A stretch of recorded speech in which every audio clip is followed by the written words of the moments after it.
Hello YouTubers, Rob here. Just checking the colour saturation. My Superman outfit makes the whole screen go yellow, it's got superpowers. But anyway, today I'm going to talk about this M36 Liberty Bell Ale. Okay, this is from Mangrove Jack's. Never really heard of Mangrove Jack's, it's all they had at the homebrew shop.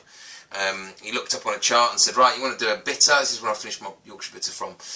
Use this M36 yeast. Now I thought Liberty Bell, Liberties, Statue of Liberty, bells, you know, maybe like a casino, you know, slot machine. I'm thinking Vegas. I'm thinking American anyway. Something reeks of American yeast strain, and it's not. It's just a rebrand of their M79 previous Burton Union yeast, which comes from a brewery somewhere in Burton-on-Trent, famous for Burtonisation.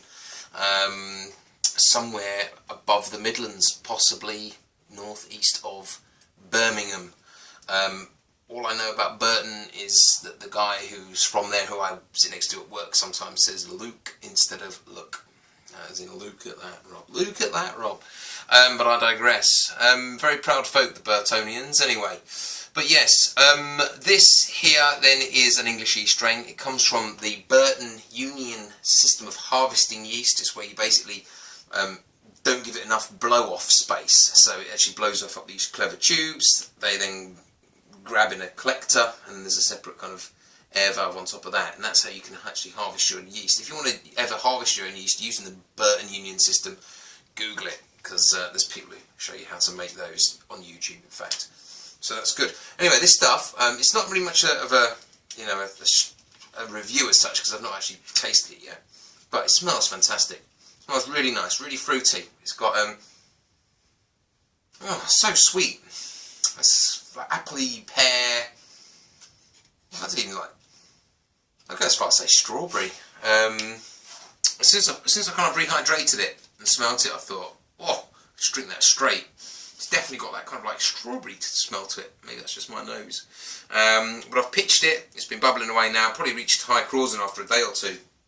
We're about 3 days in now, so it might have dropped off a little bit. I've not even looked at it yet. So I thought we'd just do that together, just to see what we thought. But yeah, it's obviously from Burton. And it got discontinued, I think, under the Burton Union brand, which is, I've only ever found research go back to about 2013, so it's not a particularly long-standing company. It's Mangrove Jack's, from what I understand, or certainly they've not been imported into the UK for too long. But it used to give off banana-y esters, you know, like my neighbour Chris on some of his earlier efforts sometimes creates quite a banana-y nose.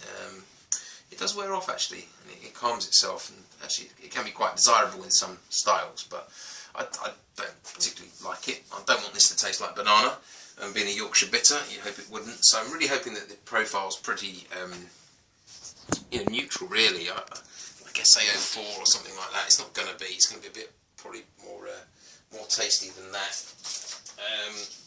So let's have a look, see what's going on inside here. So a bit of a zoom in on the yeast layer, right?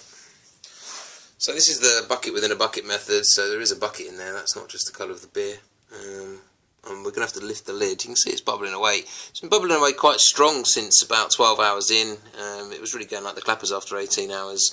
So it's quite fast off the mark, and in a couple of days it's gone down to 1018 from 1044. So it's certainly getting through it. I'm kind of not wanting to disturb it really, to a degree, but you know, I'll do it for you guys. So let me put it on pause, I'll get the lid off. Right, so I've got the mega light on for you. Hoping we can see into this now. You see that? It's a really, really reasonable layer of yeasty top fermenting scum. Looks like a biscuit. Just get that right in there for you. Ugh. Like a scene out of the Gremlins, isn't it? When they've been eating chicken after midnight. So there we go. It's not really told you much, has it, really? But not many people even talked about this yeast online, really, or on YouTube videos, so I thought I'd just show you it. I'll let you know what the results are like, obviously, see how it tastes as well. But so far, doing its thing, seems happy. Take care, everyone.